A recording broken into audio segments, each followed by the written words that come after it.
Kathak dance ایک basic چیز ہے. پتہ اصل میں جو کسی انسان کو تراشنے والا ہے نا اس کو ہی چلتا ہے. بتایا نہیں کسی کو, اس ہاتھ ہی لے کے چلے گئے. ایسے ہی اکثریت ایسے ہے. بالکل. اور پاکستان کے وہ لیجنڈ ہیں کلاسک میوزک میں, اسکالر ہے, ہاتھ پاؤں سیدھے کرنے کتھک میں وہ نگہت جی نے مجھے بہت اچھے طریقے سے, سمراٹ گھرانہ جو تھا وہ ایک بڑا گھرانہ تھا, ان لوگوں کو دیکھا.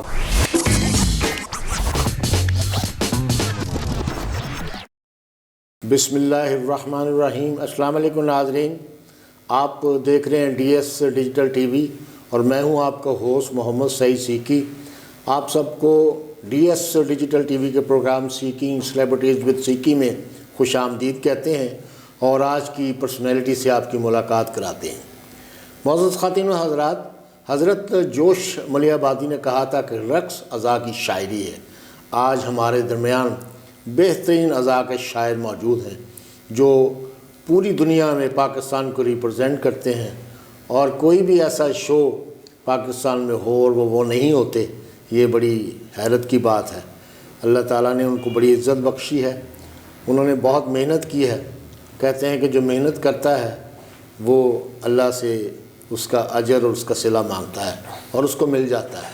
بے شک. ہمارے درمیان لاجواب انسان, بہترین کوریوگرافر جناب محمد فیاض صاحب.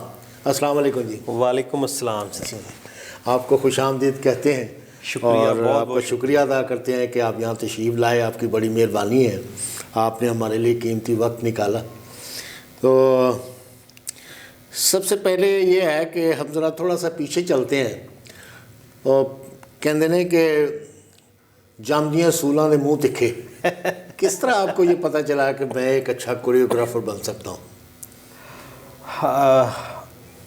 میں تو سر یہ سمجھتا ہوں کہ یہ انسان کو پتہ چلتا نہیں, مگر اس کے اندر بہت ساری خصوصیات, بہت ساری کوالٹیز جو نا وہ اس کے اندر ہوتی ہیں, وقت کے ساتھ ساتھ وہ نکھر کے باہر آتی ہیں. بالکل. پتہ اصل میں جو کسی انسان کو تراشنے والا ہے نا اس کو ہی چلتا ہے. صحیح. کہ یہ بچہ ہے, یہ بچہ آگے جا کے کیا کر سکتا ہے, کیا بن سکتا ہے. وہ نظر والے لوگ ہوتے ہیں, ان کی نظر میں ایک بات ہوتی ہے تو انسان کو پہچان, تو اس پہ پھر وہ تھوڑی محنت کر کے تو اس کو ذرا گرو اپ کر کے تو لے آتے ہیں. تو بس اسی طریقے سے بھی میرے یہ سارا سسٹم ہے. مجھے تو آئیڈیا ہی نہیں تھا, تو میں تو بس وہ کہتے ہیں ہوا کے جھونکے میں جدھر کو جھونکا ملا ادھر کو چلے گئے. یہ اللہ کا شکر ہے کہ مجھے جھونکے اچھے ملے. واہ واہ واہ. جو مجھے اوپر کی طرف, بلندیوں کی طرف جو نا وہ لے کے. Very good very good. یہ بھی ایک بلیسنگز ہوتی ہیں. بلیسنگ ہے بالکل ایسے. یہ بھی ماں باپ کی خدمت کی ہو, اپنے بڑوں کا ادب کیا ہو تو قدرت راستے کھول دیتی ہے. ایسے ہی ایسے ہی ایسے.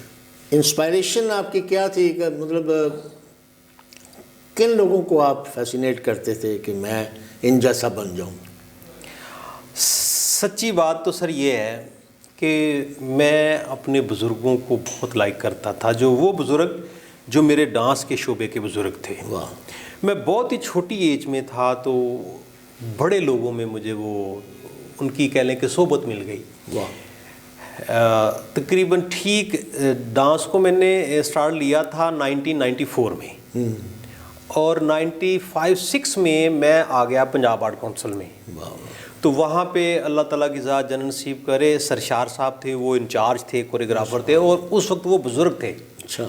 اس وقت بھی ان کی تقریباً راؤنڈ اباؤٹ 65 to 70 ان کی ایج تھی, اور بڑے فٹ بندے تھے وہ. تو ان کی صحبت ملی وہاں پہ. بشیر سیال صاحب تھے, زبیر صاحب تھے, چودھری ثنا صاحب تھے, سب بڑے لوگ تھے. اس کے بعد جو وہاں کے میوزیشین تھے وہ بھی بہت بڑے بڑے گھرانے کے لوگ تھے, اپنے اپنے کام کے وہ بڑے پری پیکر لوگ تھے. تو مجھے شروع میں ہی ان کی صحبت مل گئی. تو میری انسپائریشن جو ہے وہ وہی لوگ تھے. کہ میں نے سرشار صاحب کو دیکھا کہ سخت سردی باغ جناح کا اوپن ایئر تھیٹر, اور یقین مانے انہوں نے وہ چپل پہنی ہوتی تھی, چپل اتارنی, اسٹیج پہ کھڑے ہو جانا اتنے ٹھنڈے فرش کے اوپر, اور مجھے بھی کہنا کہ تو بھی بس یہ اپنے شوز اتار کے تو آ جا. وہاں پہ انہوں نے مجھے ریاضت کروانی. کتھک کی تربیت پہلی بار انہوں نے مجھے اس سٹیج پہ دی, حالانکہ وہ ایک سیکٹر تھا اس کا کلچرل اور فوک ڈانس کا. اچھا. مگر وہ کتھک بھی بڑا اچھا جانتے تھے. واہ واہ واہ. تو بس وہیں سے وہی میری انسپائریشن تھے. پھر اس کے بعد پھر آہستہ آہستہ میں نے لوگوں کو ملا, لوگوں کو دیکھا. ہماری انڈسٹری کے بڑے بڑے لوگ تھے. سمراٹ گھرانہ جو تھا وہ ایک بڑا گھرانہ تھا. ان لوگوں کو دیکھا. وہاں پہ انڈسٹری میں بڑے بڑے کمال لوگ تھے, مگر چھوٹے چھوٹے کام کرتے تھے, مگر اپنے کام کے ایسے خوبصورت آرٹسٹ تھے. کیا بات ہے. ان کی صحبت ملی جس میں راجہ مغل صاحب ہے, وہ بھی کیا استاد آدمی تھے. کیا بات. شاہد سلیمان صاحب تھے, وہ تھے ہی میرے ٹیچر, بنیادی ٹیچر تھے میرے, کہ سب سے پہلے میں نے شروع ہی انہیں سے کیا. تو وہ آج بھی الحمدللہ میرے ساتھ ہوتے ہیں. وہ جو شاہد صاحب, آپ کی بھی ملاقات ہے ان کے ساتھ, کبھی آپ میرے اسٹوڈیو میں آئے ہوں تو وہاں پہ دیکھتے ہیں وہ. تو بس یہی لوگ تھے میری انسپائریشن. واہ واہ واہ, بڑی اچھی بات ہے. تو اصل میں ہمارا جو شعبہ ہے, یہ جو فائن آرٹ کا شعبہ ہے, اس میں بہت سارے شعبے آتے ہیں. شاعری آتی ہے, موسیقی آتی ہے, اور ڈانس آتا ہے. آپ نے یہ جو کتھک ڈانس کی بات کی ہے, کتھک ڈانس ایک بیسک چیز ہے, جیسے کہ کلاسیکی موسیقی ہے. جی بالکل ایسے. تو یہ کتھک ڈانس کی تربیت جو ہے یہ لینا بہت ضروری ہے. کہتے ہیں کہ جس عمارت کی بنیاد مضبوط ہو وہ دیر پا ہوتی ہے. صحیح بات. تو آپ نے یہ کتھک باقاعدہ سیکھا ہے یہ؟ بالکل. میں نے سب سے پہلے تو بنیادی چیز تھی وہ سرشار صاحب سے میں نے شروع کیا تھا. اچھا اچھا. اس کے بعد پھر میڈم زرین پنہ, انہوں نے کچھ چیزیں مجھے بتائیں. وہ بھی پاکستان انڈسٹری کا ایک بڑا نام تھی. بڑا نام. آج بھی ماشاءاللہ وہ الحمرہ میں وہ کلاسز کرواتی ہیں. جی بالکل. اس کے بعد بہت زیادہ جو میں نے سیکھا وہ نگہت چودھری جی سے سیکھا. اچھا. واہ واہ. اور اللہ تعالیٰ کی ذات ان کو صحت تندرستی دے اور شاد و باد رکھے. پرویز پارس صاحب تھے, بڑے ہی کمال آدمی تھے, وہ بھی بزرگ, اس وقت ماشاءاللہ تقریباً 80 کے قریب ہے وہ. جی بالکل بالکل. اور پاکستان کے وہ لیجنڈ ہیں کلاسک میوزک میں, اسکالر ہیں. وہ مجھے لے کے گئے ان کے پاس, نگہت جی کے پاس.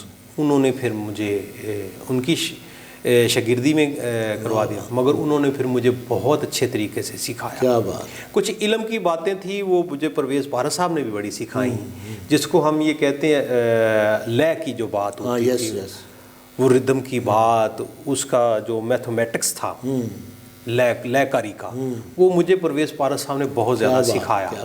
اور باقی جو ہے وہ جس کو کہتے ہیں کہ ہاتھ پاؤں سیدھے کرنے کتھک میں, وہ نگہت جی نے مجھے بہت اچھے طریقے سے. کیا بات. واہ کیا بات. بڑے لوگ, کیا جن لوگوں نے زندگیاں دے دی ہیں. ہاں جی. گو کہ پاکستان میں وہ پذیرائی نہیں ملتی جو جس کو کہتے ہیں کہ قدر جو ہے وہی انسان کو ایک ایسی انرجی دیتی ہے. کیا بات. کہ اس کے کام میں نکھار آتا جاتا ہے. بالکل ایسا ہی ہے. جب ڈس اپوائنٹمنٹ اسی وقت ہوتی ہے جب بے قدرے لوگوں میں آپ آ جائیں. بالکل. اور آپ کے کام کو اس لیول پہ نہ سراہا جائے اور آپ کو وہ مواقع نہ دیے جائیں, تو پھر انسان کو بہت ڈس اپوائنٹمنٹ ہوتی ہے. بالکل ایسے ہی یہ ساری چیزیں. واقعی اس میں یہ لوگ جو ہیں نا بڑے کمال لوگ تھے, جنہوں نے بڑے بڑے لوگوں سے یہ کام سیکھا. اور یہ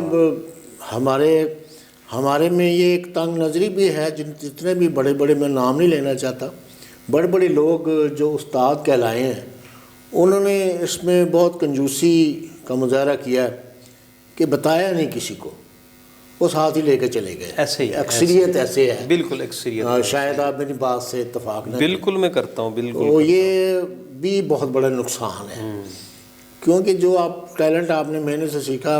حضرت علی کرم اللہ وجہ الکریم کا قول ہے نا کہ علم بانٹنے سے بڑھتا ہے. صحیح بات. بالکل. جب تک علم کو آپ ڈسٹریبیوٹ نہیں کریں گے, بانٹیں گے نہیں, تو آپ کے علم میں کیسی برکت پڑ سکتی ہے. بالکل ایسے ہی.